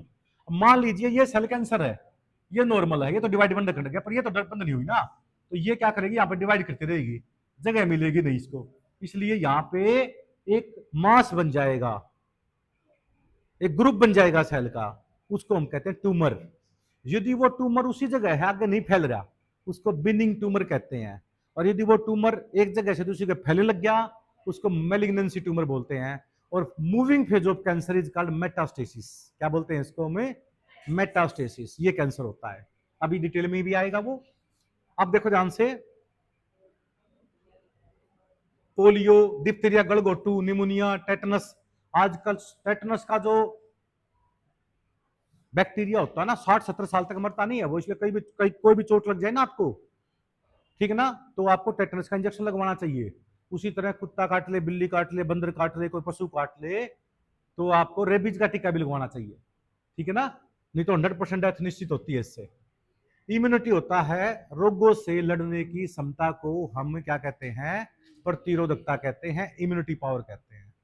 बेटा इम्यूनिटी पावर जन्म से हमारे अंदर होती है, जो हमारे अंदर, उसका नाम होता है innate immunity, natural immunity, non specific immunity, inborn, by birth आती है। जैसे डिस्टेम्पर डिजीज कुत्तों में हो सकती है, उसके वायरस मेरे अंदर डाल दूं ना मैं, हमारे अंदर नहीं होगी वो, क्योंकि हमारे अंदर जन्म से ही उस रोग से लड़ने की क्षमता है, उसका नाम होता है इननेट इम्यूनिटी। क्या क्या फैक्टर होते हैं इसमें? फिजिकल फैक्टर, जैसे देखो मेरी पूरी बॉडी है, इसके अंदर कोई पैथोजन डायरेक्ट नहीं जाएगा, क्योंकि स्किन की कवरिंग होती है, ओपनिंग है। कान में चलाएगा तो सैरुमन होता है, बिटर होता है, वो नहीं घुसने देगा। आंख में घुस गया तो टीयर्स होते हैं, मगरमच्छ वाले आंसू। अरे मगरमच्छ के आंसू क्यों बोलते हैं पता है? मगरमच्छ के अंदर टीयर्स ग्लैंड नहीं होती, इसलिए कहते हैं मगरमच्छ के आंसू। उसमें भी लाइसोजाइम होता है। क्या होता है? लाइसोजाइम बैक्टीरिया की सेल वॉल, जो म्यूरिन, म्यूकोपेप्टाइड और पेप्टाइडोग्लाइकन के बनती है ना, उसको डिजोल्व कर देता है, बैक्टीरिया मर जाता है। उसी तरह हमारी सलाइवा के अंदर भी क्या होता है, लाइसोजाइम। फिर भी वेजनल ट्रैक के अंदर भी लाइसोजाइम होता है। मान लीजिए फिर भी पैथोजन अंदर चला गया तो स्टोमक में क्या होता है, HCl, वो मार देगा उसको। तो ये नेचुरल डिफेंस बना रखे हैं बेटे। दूसरा होता है फिजियोलॉजिकल बैरियर, सलाइवा होगी माउथ के अंदर, टीयर्स आई के अंदर हो गया। सेलुलर बैरियर, बॉडी में फिर भी पहुंच गए तो न्यूट्रोफिल प्रेजेंट होती हैं, जिसको सोल्जर कहते हैं हम, ये kill the antigen. Liquid antigen है तो पाइनोसाइटोसिस, सॉलिड है तो फैगोसाइटोसिस। कॉमन नाम क्या हो गया, एंडोसाइटोसिस। दूसरा होता है बेटा सेकंड लाइन ऑफ डिफेंस। यदि पैथोजन पहली लाइन ऑफ डिफेंस को क्रॉस कर गया, अब मुकाबला किससे होगा उसका, दूसरी सेना से होगा, उसका नाम होता है सेकंड लाइन ऑफ डिफेंस। सुन लो बेटा ध्यान से प्लीज, कई बुकों में नहीं दिया होता, थोड़ा डिटेल में बताता हूं इसको मैं। कॉम्प्लीमेंट सिस्टम, ये बेटा 20 प्रोटीन 30 प्रोटीन इकट्ठे रहते हैं। एक प्रोटीन, जैसे मान ली 10 बच्चे इकट्ठे रहने लग जाएं रात को चोरों को पकड़ने के लिए, एक तो बैटरी मारता रहे, दूसरा उसको भाग के पकड़ ले, तीसरा उसके ऊपर हमला कर दे, चौथा उसको डिजोल्व कर दे, तोड़ दे, पांचवा उसको इंगल्फ कर दे। ऐसे 20-30 प्रोटीन होते हैं जो मिलकर काम करते हैं। इसमें 2-4 तो एंटीजन को ढूंढते हैं, 2-4 दिन उसको चारों तरफ से घेर लेते हैं, 2-4 उसको तोड़ देते हैं, एक दो उसको मार देता है, 2-3 उसको इंगल्फ कर देते हैं। तो कॉम्प्लीमेंट सिस्टम हो गया, यानी एक तरह की स्क्वाडन होगी पूरी पूरी 20 प्रोटीन की, ठीक है ना, जो हमारी बॉडी में जो पैथोजन आ जाएगा उसको घेर के मार के उसको खत्म कर देते हैं। ये कॉम्प्लीमेंट सिस्टम होता है बेटा। इन्फ्लेमेटरी रिएक्शन बहुत इंपॉर्टेंट टॉपिक है। यदि किसी को बिरड ने काट लिया, वास्प ने काट लिया आपको, तो फॉर्मिक एसिड छोड़ गया, मुंह से नहीं छोड़ती, वो पूंछ से छोड़ती है फॉर्मिक एसिड, ताकि मेरी बॉडी में ना फैले। तो मेरी बॉडी का इम्यून सिस्टम उसको एक पार्टिकुलर जगह बेटा रोक देगा, तो वो एरिया पार्टिकुलर लाल हो जाएगा, ज्यादा टेम्परेचर ज्यादा हो जाएगा, ठीक है ना, और वहां पे WBC ज्यादा आ जाएंगी। 2-3 दिन बाद वो सूजन ठीक हो जाती है, उसको कहते हैं इन्फ्लेमेटरी रिएक्शन। उसी तरह जब कोई पैथोजन जाके हमारे टिश्यू को डैमेज कर दे, तो वहां से टूटी हुई डैमेज सेल से केमिकल निकलता है पायरोजन, विच प्रोड्यूस फीवर। वो क्या प्रोड्यूस करता है बेटा, फीवर प्रोड्यूस करता है, ठीक है ना, क्या प्रोड्यूस करता है, फीवर प्रोड्यूस करता है, बुखार होता था उससे। और बुखार को उतारने के लिए हम गोली खाते हैं पैरासीटामोल, क्या कहते हैं, पैरासीटामोल। पैरासीटामोल जो होती है ना भाई, ये हाइपोथैलेमस रीजन को कंट्रोल करेगी, किसको करेगी ये कंट्रोल, हाइपोथैलेमस को। और हाइपोथैलेमस जो होता है ना भाई, वो टेम्परेचर को लो डाउन कर देता है। तीसरे नंबर पे मान लीजिए पहला लाइन क्रॉस कर लिया, दूसरी लाइन क्रॉस कर ली, अब किस में आएगी बेटा, थर्ड लाइन डिफेंस क्रॉस करेगी। तीसरी लाइन में 2 सेल होती है बेटा, बी सेल और टी सेल। दोनों को देखो ध्यान से, हमारी स्टेर्नम के नीचे दोनों लंग्स की जहां पे वाल होती है ना, स्टेर्नम के नीचे लंग्स के ऊपर एक मांस होता है, स्पेशल टिश्यू होता है, उसका नाम क्या होता है भाई, थाइमस ग्लैंड। ये थाइमस ग्लैंड 150 ग्राम की होती है, फिर 70 ग्राम की हो जाती है, 15-16 साल में ये गायब हो जाती है। टेम्परेरी ग्लैंड बोलते हैं। पहले तो डॉक्टर इसको मना करते कैंसर का कभी ट्यूमर ना हो, ये बाद में पता लगा ये तो भाई टेम्परेरी ग्लैंड है। यानी बोन मैरो में खून बनता है, बोन मैरो में बी सेल बनती है, बोन मैरो में टी सेल बनती है, पर जो बोन मैरो में लिम्फोसाइट, जो बोन मैरो में लिम्फोसाइट बन के थाइमस में मेच्योर होना, उसका नाम होता है टी सेल। क्या नाम होता है, टी सेल कभी भी डायरेक्ट एंटीबॉडी प्रोड्यूस नहीं करती, ध्यान रखना इस बात का, नीट में आता है question. B cell plasma cell बनाती है, प्लाज्मा सेल से एंटीबॉडी बनती है, क्या बनती है, और लगभग 2000 एंटीबॉडी पर सेकंड बनती है, इसलिए लिक्विड फॉर्म होती है इसकी, इसलिए इसका नाम होता है humoral mediated immune system, HMIS, humoral mediated immune system. इसी का दूसरा नाम होता है antibody mediated immune system. B cell को लिक्विड सिस्टम भी बोलते हैं क्योंकि 2000 एंटीबॉडी पर सेकंड के बनाता है ये बेटा। और जो टी सेल है बनती तो बोन मैरो में है, मेच्योर थाइमस में होती हैं 15-16 साल तक, उसके बाद बोन मैरो में ही मेच्योर होती हैं। टी सेल कभी भी एंटीबॉडी नहीं बनाती। टी सेल की 4 टाइप होती है बेटे। हेल्पर टी सेल, ये हेल्प लेती है किसकी, ये हेल्प लेती है बी सेल की, किसकी लेगी ये, बी सेल की मदद लेगी एंटीबॉडी बनाने के लिए। किलर और साइटोटॉक्सिक पैथोजन को मारने की कोशिश करती है। सप्रेसर जब काम करती है जब हम ऑर्गन ट्रांसप्लांट करवा रखा हो हमने, यानी सप्रेसर हमारे इम्यून सिस्टम को सप्रेस दबा के रखती हैं, ठीक है। कई बार ऑटो इम्यून डिजीज नहीं होती जो हमारे को आजकल ऑटो इम्यून डिजीज होने लगी, जैसे रिमोटोड आर्थराइटिस, गठियाबा हो गया, थायराइड होगी, डायबिटीज होगी, ओसीमोटो डिजीज होगी, सुसाइडल ऑफ थायराइड ग्लैंड, ये ना मतलब मसल्स काम करना बंद कर जाएं, ये सारी ऑटो इम्यून डिजीज है।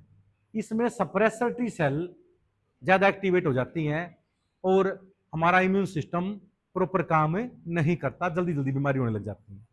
ये फर्स्ट लाइन ऑफ डिफेंस था बेटा, ये सेकंड लाइन था, ये थर्ड लाइन। इसमें टी सेल वाले सेल सिस्टम का नाम होता है सेल मीडिएट इम्यून सिस्टम। क्या नाम होता है? Immune system. अब देखो ध्यान से,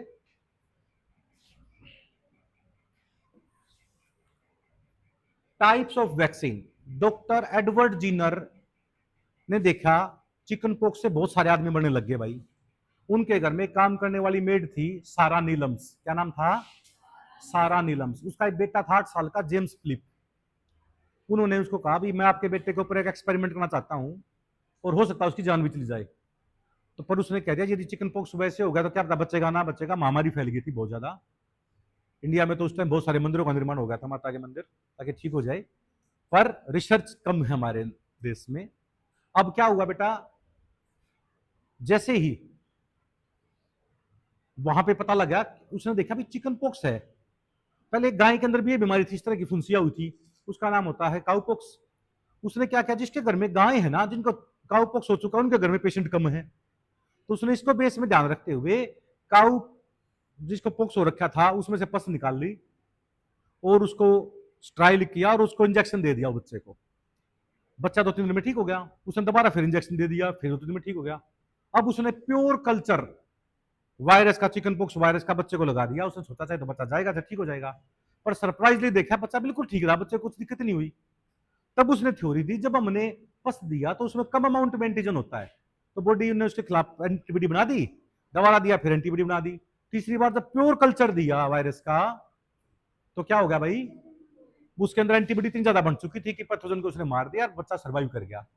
फिर सबसे पहले वैक्सीन बनाई थी चिकन पॉक्स वैक्सीन, जो पिलाते हैं।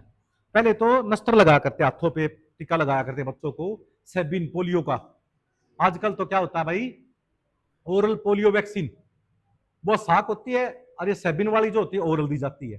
पहले टीका लगाते, कौन सी? साक पोलियो वाली, ठीक है ना। अब कौन सी लगाते, अब पिलाते हैं टीके से, लोग डरते हैं इंजेक्शन से, सिरिंज से डर लगता है, तो लोग सेबिन नाम के साइंटिस्ट ने ओरल पोलियो वैक्सीन बना दी, ओपीवी।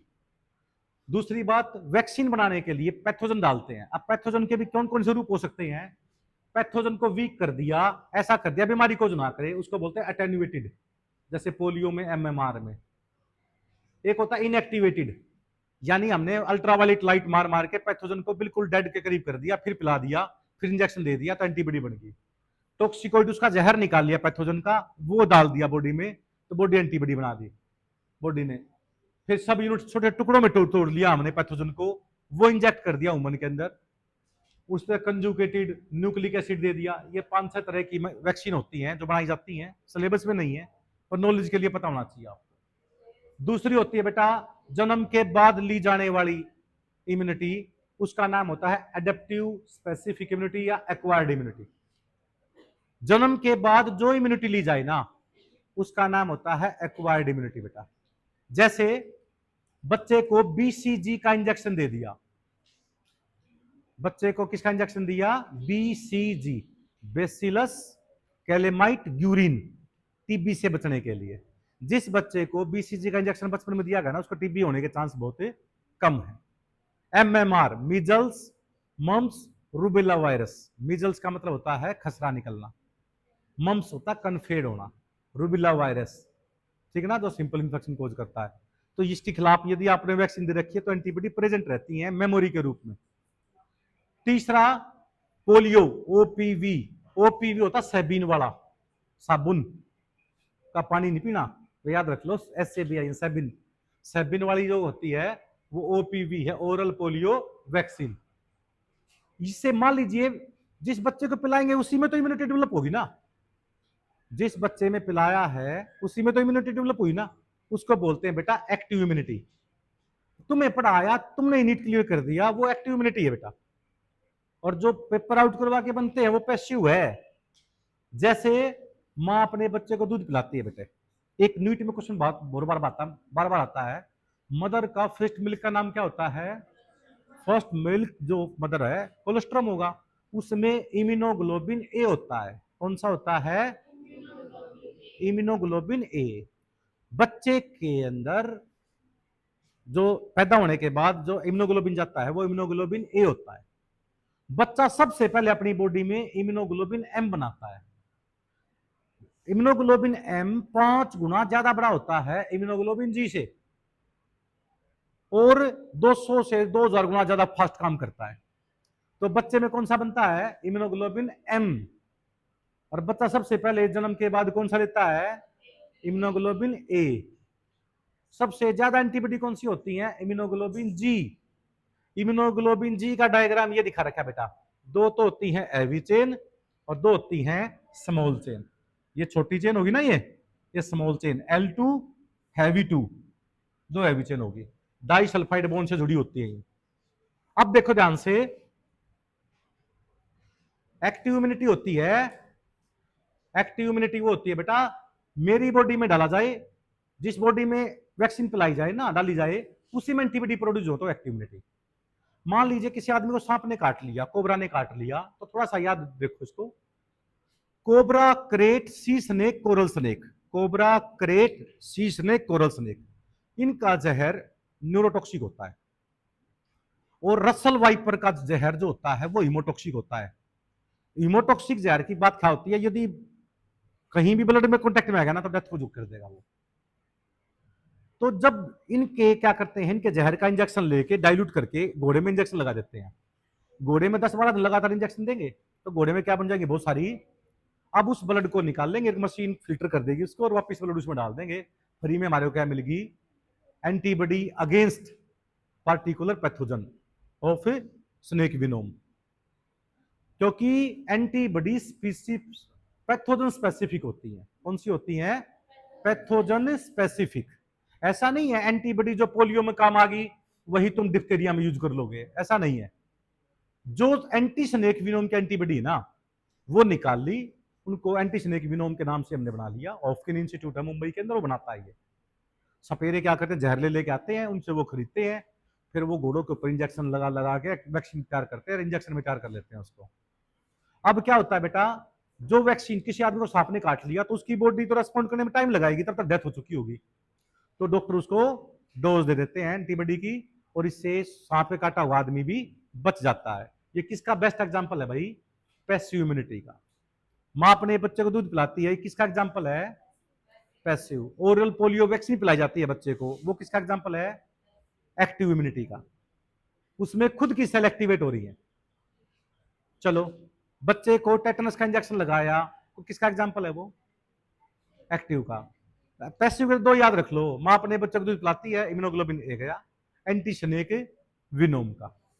ठीक है, अब देखो ध्यान से भाई, इम्यूनोग्लोबिन जी, इम्यूनोग्लोबिन जी के दो पार्ट होते हैं।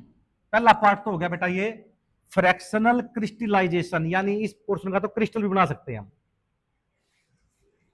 ऊपर वाले हिस्से का नाम जो वाई शेप में ना, इसका नाम होता है फ्रेगमेंट एंटीजन बाइंडिंग साइट। ये जो जगह होती है ना, ये जो जगह है देखो, ये वाली, ये इस जगह का नाम होता है पैराटोप। क्या नाम हो गया? मान लीजिए कोई एंटीजन बाहर से आया बेटा, उस एंटीजन के ऊपर ये साइट है, इसका नाम हो गया इपीटोप। क्या नाम हो गया इसका? एंटीजन की वो साइट, एंटीजन होता है भक्षक जो बाहर से आया है, एंटीबॉडी होती है रक्षक जो हमारी बॉडी में बनी है। ये रक्षक है, ये भक्षक है। भक्षक की इस साइट को ये पकड़ेगी ना, एंटीबॉडी पकड़ेगी ना, ये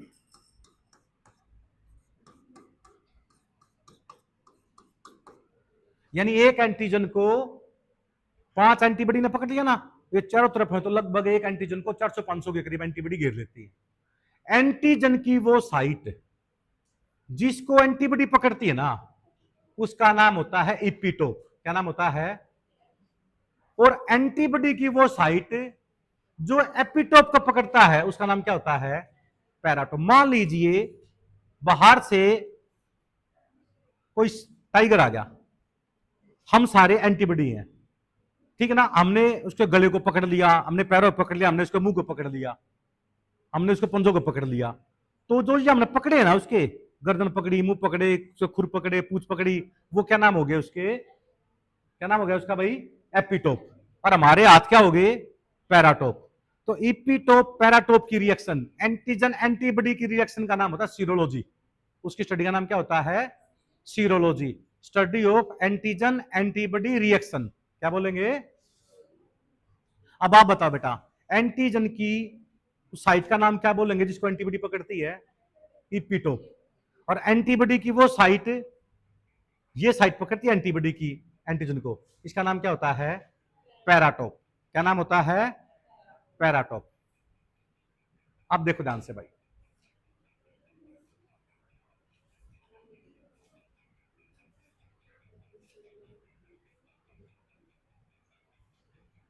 हमारा क्रोमोसोम कैरियोटाइप क्या होता है बेटा? देखो ध्यान से, मेटाफेज में क्रोमोसोम को डिक्रीजिंग ऑर्डर में लगा देना अकॉर्डिंग टू देयर साइज।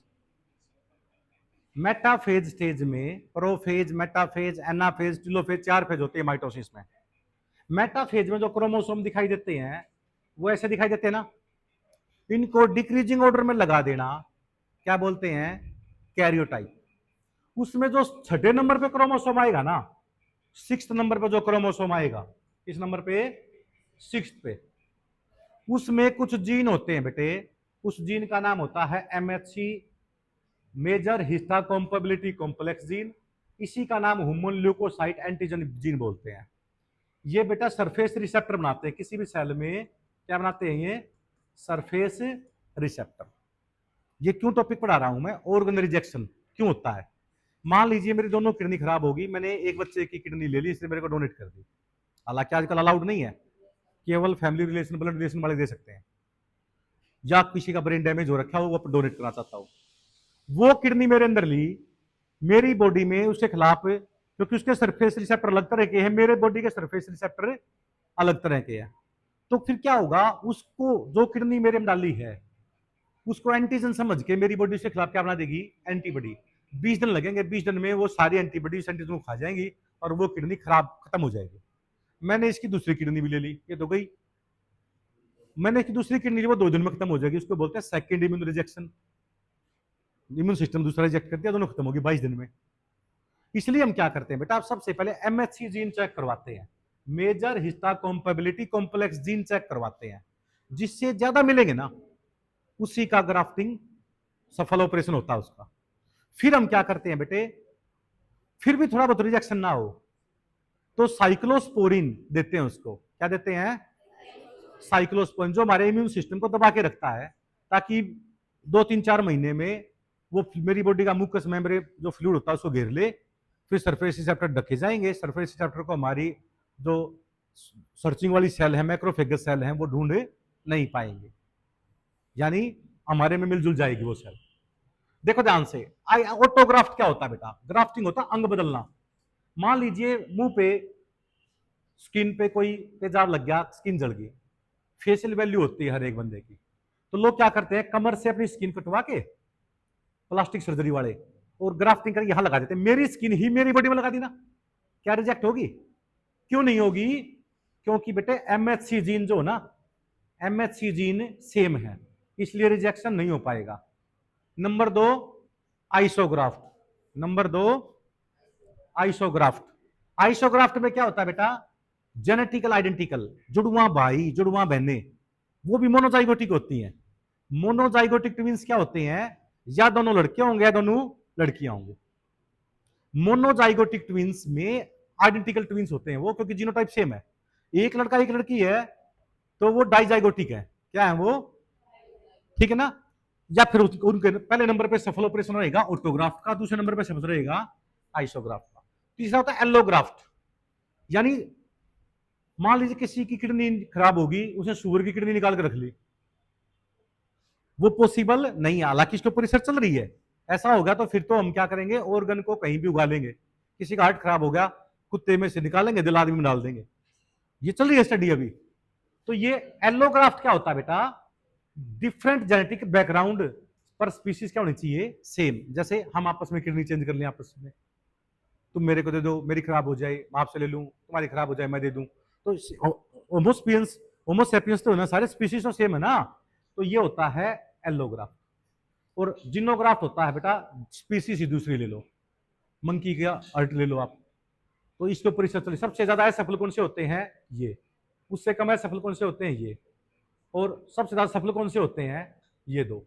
यानी सीक्वेंस देखा जाए तो ये है, ये कभी भी रिजेक्ट नहीं होता क्योंकि सेम ही है। ये थोड़ा बहुत रिजेक्ट हो जाता है, ये ज्यादा रिजेक्ट होता है, ये सबसे ज्यादा तो होता ही नहीं। इम्यूनो सप्रेसर देते हैं साइक्लोस्पोरिन, ट्राइकोडर्मा पोलिस्पोरियम नाम की फफूंदी से ये एक टैबलेट बनती है साइक्लोस्पोरिन। जिस भी आदमी ने अपने अंग को बदलवा रखा है उसको कई साल तक, पूरी जिंदगी भी खानी पड़ जाती है साइक्लोस्पोरिन। ये इम्यूनो सप्रेसर होते हैं, हमारे इम्यून सिस्टम को दबा के रखते हैं ये, ताकि हमारा इम्यून सिस्टम इसको एंटीजन समझ के खा ना जाए। दूसरा देखो ध्यान से भाई, इम्यूनोग्लोबिन ए, ये डाइमर यूनिट होती है, जे चेन से जुड़े होते हैं, फर्स्ट मिल्क में भी होती है ये, और फेसियस मैटर के थ्रू भी निकलती है, इसको कोप्रो एंटीबॉडी बोलते हैं बेटा। इम्यूनोग्लोबिन एम, ये 5 गुना ज्यादा बड़ी होती है इम्यूनोग्लोबिन जी से, 1000 गुना ज्यादा तेज काम करती है ये। बच्चे में सबसे पहले फ्यूटस के अंदर इम्यूनोग्लोबिन एम बनता है। ए होती है 10 से 15%, एम होती है 5 से 10%, और मोस्ट कॉमन होती है 80% इम्यूनोग्लोबिन जी। जो डायग्राम दिखा था ना मैंने आपको, वो इम्यूनोग्लोबिन जी का डायग्राम था बेटा। इम्यूनोग्लोबिन जी और एम ये मां से बच्चे में जा सकती हैं, प्लेसेंटा को क्रॉस कर सकती हैं। इम्यूनोग्लोबिन जी और एम ये नीट में आता है। दूसरा, जब भी बॉडी में कोई एलर्जन आ जाए, देखिए कई आदमी मान लीजिए झाड़ू निकाले तो छींक आने लग जाती है उसको, उनको एलर्जी की बीमारी होती है, बॉडी सेंसिटिव बन जाती है। अब झाड़ू निकालोगे क्या क्या होगा, डस्ट पार्टिकल होगा उसमें, पोलन ग्रेन होंगे, स्पोर्स प्रेजेंट होंगे फंजाई के, माइक्रो ऑर्गेनिज्म भी होंगे। जैसे ही वो लगेंगे तो हमारी नाकों से पानी बहना शुरू हो जाएगा, आंखों से भी पानी शुरू हो जाएगा, लाल मुंह हो जाएगा हमारा, छींक आने लग जाएंगी, स्किन भी रेडनेस बढ़ जाती है। ये निकलता है तब जब हमारी बॉडी में हिस्टेमाइन निकलता है। और हिस्टेमाइन को कंट्रोल कौन करता है, एंटी हिस्टेमाइन। एंटी हिस्टेमाइन का टैबलेट का नाम क्या होगा, सिट्रीजिन, लियोसिट्रीजिन गोली, एविल की गोली। तो ये देते हैं हम, इसको बोलते हैं हे फीवर। क्या बोलेंगे, हे फीवर, डस्ट वगैरह से छींक आना शुरू होना, हे फीवर। दूसरा होता है अस्थमा, मान लीजिए एलर्जी का लेवल और ज्यादा बढ़ गया। अरे 3 बीमारी होती है, देखो बताता हूँ, हे फीवर छोटी मोटी एलर्जी, अस्थमा मतलब ब्रोंकाई सुकुड़ जाए, फ्लूइड भर जाए, उसमें सांस आने में प्रॉब्लम हो जाए। और किसी आदमी को पेनिसिलिन नाम की एंटीबायोटिक शूट नहीं करती, हमने पेनिसिलिन का इंजेक्शन दे दिया, with in 3 to 4 minute death हो जाती है उसके। कारण क्या हो जाता है बेटा, इतनी ज्यादा अमाउंट में हिस्टेमाइन निकलाता है कि पूरे पूरे ब्रोंकाई में पानी भर जाता है और सांस नहीं आ पाता, और उसी टाइम डेथ हो जाती है। एनाफाइलेक्टिक शॉक कहते हैं उसको। क्या कहते हैं, पहली टाइप कौन सी होगी, हे फीवर, दूसरी होगी अस्थमा। अस्थमा में क्या देते हैं हम, ड्यूओलिन का इनहेलर देते हैं, नेबुलाइजर लगाते हैं, इवन स्टीरॉइड भी देते हैं हम। क्या देते हैं हमें, स्टीरॉइड, वाइसोलोन देते हैं 20 mg, 15 mg, 10 mg, 5 mg, 3 दिन तक घटाते डोज में। क्योंकि स्टीरॉइड क्या करता है, एकदम से एंटी इन्फ्लेमेटरी होता है, जो सोजना रखी होती है ना हमारी एल्वलाई में, उसको क्या कर देता है, वो कम कर देता है, क्विक रिलीफ देता है। पर स्टीरॉइड का साइड इफेक्ट क्या होता है, इससे स्टीरॉइड लगातार देने से शुगर बढ़ जाती है, तो शुगर की बीमारी बन जाती है। दूसरा, स्टीरॉइड देने से नॉर्मल दवाइयां काम करनी बंद कर देती हैं। इसलिए कम से कम स्टीरॉइड देना चाहिए जब जरूरत हो। लाइफ सेविंग हार्मोन कहते हैं स्टीरॉइड्स को, तभी देनी चाहिए जब ज्यादा जरूरत हो। उसी तरह देखो ध्यान से, एक साइकोलॉजिकल बीमारी बताता हूं आपको, साइकोसिस। माँ बाप, टीचर बच्चे को कहीं बेटा पढ़ लो, बच्चे इग्नोर करने लग जाए, छोड़ो ना, आदत है इनकी तो कहने की। ये साइकोसिस बीमारी होती है बेटा, बहम हो जाना, छोड़ना, ये तो ऐसे ही कहते रहेंगे। दूसरी होती है बेटा न्यूरोसिस। मैं कहूंगा बेटा पढ़ लो, ये आएगा, तुम्हारे जीवन बन जाएगा, तुम कहोगे सर तो पागल है, उल्टा रेस्पॉन्ड, मतलब बोलोगे नहीं तो मन मन में जरूर रखोगे, तो थोड़ा सा रेस्पॉन्स बढ़ जाए, न्यूरोसिस, ठीक है ना। साइकोसिस दूसरा कौन सा होता है, इसमें एक बात होती है, कुछ बंदे अपने आप की इंपोर्टेंस दिखाने के लिए ना घर में बस ऐसे मतलब ये दिखाने के लिए भाई मेरी कुछ वैल्यू है, ठीक है ना, ढोंग कर देंगे, कभी गिर गए, कभी चक्कर आ गया उनको, कभी ये कर गए, तो ये न्यूरोसिस में आता है बेटा। तीसरा होता है बेटा इपिलेप्सी, और ज्यादा बढ़ जाए बीमारी, बर्गी के दौरे उठने लग जाते हैं उसको, फिर उसको लेविपिल खिलाते रहो पूरी लाइफ, ठीक है ना, साल साल 2-2 साल इलाज चलता है उनका। तो बेटा ये स्टेजेज होती हैं इसकी, साइकोसिस, न्यूरोसिस, इपिलेप्सी। उसी तरह एलर्जी के those chemical which cause allergy is called allergen. पहला हे फीवर होता है, दूसरा कौन सा होता है, अस्थमा, तीसरा एनाफाइलेक्टिक शोक। देखो ध्यान से भाई, सांप के कांटे की दवाई देना किसका एग्जांपल है भाई, पैसिव इम्यूनाइजेशन। एक्टिव इम्यूनाइजेशन का मतलब पोलियो वगैरह की जो पिलाते हैं, और दूसरी बॉडी में तैयार की जाए एंटीबॉडी, फिर आप में ट्रांसफर कर दी जाए, तो किसका एग्जांपल है वो, पैसिव इम्यूनाइजेशन। उसी तरह एंटीजन का तो क्या होता है, इपिटोप, और एंटीबॉडी की वो साइट जो एंटीजन को पकड़े, क्या बोलेंगे इसको, पैराटोप। एंटीजन एंटीबॉडी की रिएक्शन का नाम क्या होता है, सीरोलॉजी। न्यूट्रोफिल जो हमारी बॉडी में होता है, वो 3-4 लोब न्यूक्लियस होता है उसका, पोलीमोर्फ भी बोलते हैं इसको, न्यूक्लियोल्यूकोसाइट होती है, ये एंटीजन को मारती है, और मोनोसाइट मारती भी है, किल भी करती है, और इंगल्फ भी कर जाती है, निगल भी जाती है। सोल्जर ऑफ द बॉडी क्या है, न्यूट्रोफिल, और सोल्जर ऐसे जो मारे भी खा भी जाए, मोनोसाइट। ऐसी मोनोसाइट जो मारते भी है खा भी जाते हैं, उसको मैक्रोफेगस भी कहते हैं। क्या कहते हैं, ये बॉडी में घूमते रहते हैं, कई जगह फिक्स भी होते हैं, जैसे कनेक्टिव टिश्यू में हिस्टियोसाइट बोलेंगे उसको। लीवर में कफर सेल होती हैं, लीवर में क्या होती हैं, नीट में काफी बार पूछा गया है, कफर सेल का क्या फंक्शन होता है लीवर में, एंटीजन को मारना और उनको निगल जाना। मीजनग्लियल सेल ये किडनी में होती है बेटा, माइक्रोग्लियल सेल ब्रेन में होती है। माइक्रोग्लियल किस में होंगी, और मिजोग्लियल किडनी में। और कफर सेल बोन के अंदर ओस्टियोक्लास्ट, लंग्स के अंदर एल्वियोलर मैक्रोफेगस। ये सारी मैक्रोफेगस सेल होती हैं जो एंटीजन को अलग अलग ऑर्गन में मारती हैं और खा जाती हैं। और तो कुछ सेल मेरी बॉडी में है 120 दिन बाद जैसे आरबीसी नेचुरली मरती है ना, उसका नाम होता है एप्टोसिस। क्या नाम होता है, एप्टोसिस। पोलियो और बीसीजी का इंजेक्शन जो देते हैं, बेसिलस कैलेमाइट ग्यूरिन, इसको बोलते हैं एक्टिव इम्यूनाइजेशन। और एंटी स्नेक विनोम वाला किसका एग्जांपल हो गया भाई, पैसिव इम्यूनाइजेशन। पॉइजनस स्नेक जिसमें न्यूरोटॉक्सिन जहर होता है, cobra, krait, sea snake, coral snake. और हिमोटॉक्सिक जहर किसका होता है, रसल वाइपर का। केवल ये 1 2 3 4 5 नाम याद रख लो, cobra, krait, sea snake, coral snake, ये न्यूरोटॉक्सिक जहर होता है। और रसल वाइपर का कौन सा होता है भाई, हीमोटॉक्सिक जहर होता है। जब भी बॉडी में एलर्जी होती है ना, उसकी बॉडी में इम्यूनोग्लोबिन ई की मात्रा बहुत ज्यादा होती है। इम्यूनोग्लोबिन ई की मात्रा बहुत ज्यादा होती है, इसको बोलते हैं इम्यूनोग्लोबिन ई। क्या बोलेंगे, हमारी बॉडी के अंदर जो मस्त सेल होती है ना कनेक्टिव टिश्यू में, कौन सी सेल है, मस्त सेल। कौन सी सेल है, मस्त। मस्त जो सेल होती है उससे हिस्टेमाइन और सेरोटोनिन निकलता है। क्या निकलता है, हिस्टेमाइन और सेरोटोनिन। और इससे क्या हो जाता है, डायलेशन हो जाते हैं, छींक आना लग जाना, लाल मुंह हो जाना हमारा।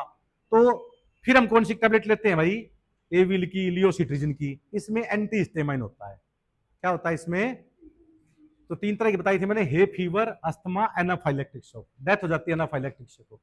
इसलिए कोई भी एंटीबायोटिक स्ट्रॉन्ग देने से पहले डॉक्टर क्या करता है, थोड़ा सा यहाँ पे चेक करके देखता है 10-5 मिनट की, रिएक्शन तो नहीं हुई, तो ये से पता लगता है भाई।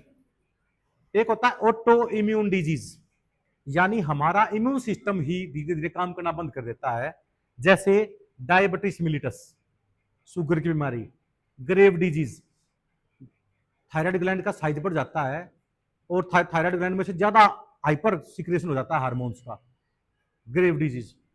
थायराइड ग्लैंड अपने आप को मार लेती है, सुसाइडल हो जाती है, ओसिमोटो डिजीज। एक होता है माइस्थीनिया ग्रेवियस, मसल्स काम करने बंद कर देते हैं, बैग भी नहीं उठता हाथों में से, ये 40-45-50 साल की उम्र के पास होता है ये। एक परनीसियस एनीमिया, विटामिन B12 को एब्जॉर्ब नहीं करती बॉडी, बॉडी विटामिन B12 को एब्जॉर्ब नहीं करती, परनीसियस एनीमिया हो जाता है बेटा। हमारी बॉडी में प्राइमरी लिम्फोड ऑर्गन क्या है, बोन मैरो और थाइमस, बोन मैरो और दूसरे होते हैं पक्षी के अंदर बोन खोखली होती है, तो खून कहां बनेगा पक्षी के अंदर? बर्ड्स तो जस्ट हमसे पहले हैं, रेप्टाइल्स के बाद बर्ड्स और मैमल्स दो ही तो बने थे। इसलिए पक्षी के पास एनस रीजन होता है, उसमें क्लोइका बोलते हैं उसको। क्या बोलते हैं? उस क्लोइका में यूरिन भी आता है, फेसियस मैटर भी आता है और गैमेट भी आते हैं। 3 in 1 रास्ता होता है क्लोइका।